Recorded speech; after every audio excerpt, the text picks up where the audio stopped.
Next గనక చూసుకున్నట్టయితే ప్రధానంగా నెక్స్ట్ మరొక అంశం చూసుకుందాం. కేసీఆర్ కు అధికారం దక్కనివ్వను, ఇదే నా శపథం. కొడంగల్ సభలో సీఎం రేవంత్ రెడ్డి, నేను రాజకీయాల్లో ఉన్నంత వరకు బీఆర్ఎస్ కు అధికారం కల. మీ చరిత్ర ముగిసింది, మీ పార్టీకి భవిష్యత్తు లేదు. ప్రతి ఎన్నికల్లో ప్రజలు ఓడిస్తున్నా పై చేయి మాదే అంటారా? దమ్ముంటే 29న అసెంబ్లీకి రా. నీ కండలు కరిగి తోలు మిగిలిద్ది. నేను భయపడేది.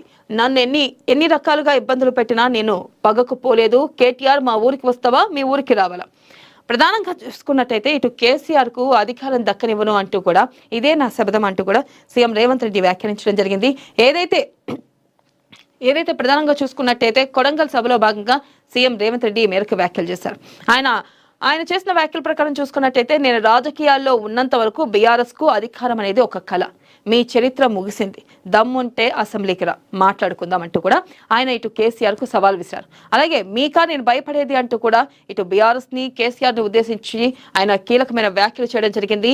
మీ పార్టీకి భవిష్యత్తు లేదు, ప్రతి ఎన్నికల్లో ప్రజలు ఓడిస్తున్నా పై చేయి మాదే అంటారా అంటూ కూడా ఆయన ఘాటు వ్యాఖ్యలు చేయడం జరిగింది.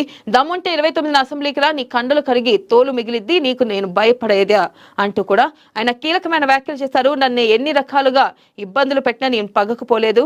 కేటీఆర్ మా ఊరికి నువ్వు వస్తావా, లేదా మీ ఊరికి నన్ను రమ్మంటావా అని చెప్పి కూడా ఆయన ఘాటు వ్యాఖ్యలు చేయడం జరిగింది. ఇక్కడ చూసుకున్నట్టయితే ఏదైతే మొన్న కేసీఆర్ బయటకు వచ్చి జల వివాదంలో మాట్లాడి ఇటు ఏపీ మాట వింటున్నారు, ఏపీ సీఎంకి కొమ్ముగా వస్తున్నారు అనే విధంగా సీఎం రేవంత్ రెడ్డిని ఉద్దేశించి మాట్లాడడం జరిగింది. ఈ నేపథ్యంలోనే అనేక అంశాలు తెరపైకి తెచ్చారు.